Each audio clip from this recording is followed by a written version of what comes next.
For 3 years, our investigative team has shared stories of pandemic unemployment benefits gone wrong, people waiting months for their money, and then people who made small mistakes on the hook to repay thousands. Now, long after the special pandemic assistance programs have closed, some are battling accusations of fraud. Investigative reporter Naomi Coles has the story. It's a pandemic paper trail years in the making. I've had a pit in my stomach for the last 14 months every time I go to the mailbox.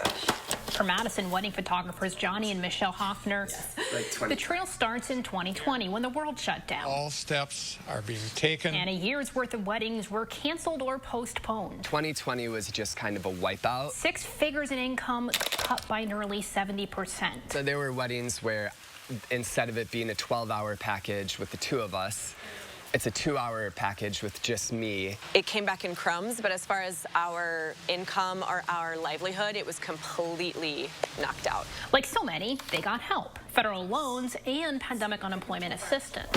That's what backfired. So right before Christmas, it's December 23rd, I just found the letter. We were being accused of fraud and concealment. They were seeking to recoup everything plus a 40% penalty on both of us. At the time, it totaled more than $60,000 and kicked off a round of hearings with the Department of Workforce Development. Levied against. A main piece of evidence, a blog post where the Hoffners described their cutback work in 2020. The state said it's proof they were working. A reminder, PUA was supposed to help people whose work was significantly reduced. This is what screwed us. The DWD's own judges ended up siding with both John and Michelle. They'd made a few honest filing mistakes, but Claimant did not intend to mislead. There's no false statements or misrepresentation. Jonny and Michelle high-fived. They were good, except The determination issued and mailed is set aside. the department set aside the rulings of their own internal judges. Multiple attorneys told me they aren't even sure that's allowed. They're not, very independent, and they're supposed to be. Attorney Victor Forberger is swamped with cases where clients are not just facing overpayment debt for filing errors, but accused of fraud along with it. He believes a shift started last fall, although the DWD denied to him that was the case. Now it's reinvestigating all these claims and then looking to charge concealment. For this story, the state's response was short and left basically all our questions unanswered. The context is fraud was a huge issue for federal pandemic programs, from business loans to unemployment benefits.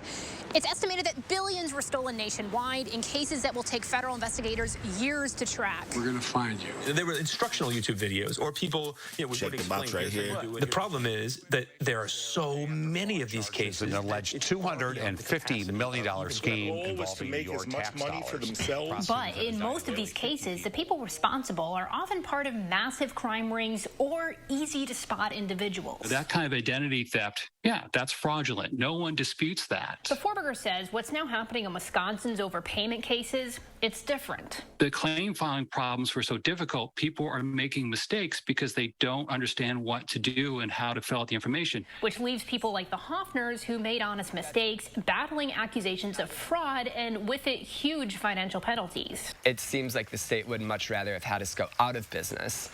Right now, the Hoffners have no idea how much they currently owe. There's 3 answers. And they've been through the ringer with hearings where they didn't get the opposing evidence in advance. Multiple pages worth. And then it's like I have 2 minutes to respond. Now collection letters threaten to intercept their tax returns. They treat you immediately like a criminal. And the appeals go on. Because that's the only way to preserve your rights. It's a real mess out there. For News 3 Investigates, I'm Naomi Coles. Naomi laid out much of this in an email to the DWD to get some answers. In the past, they've shared details about these types of cases. This time, they didn't. They wrote, as part of its work to efficiently deliver effective services, including management and oversight of Wisconsin's unemployment insurance system, DWD bears responsibility for preventing fraud and overpayments. When Naomi asked for an interview to answer general questions about how the state decides what fraud to pursue, they declined.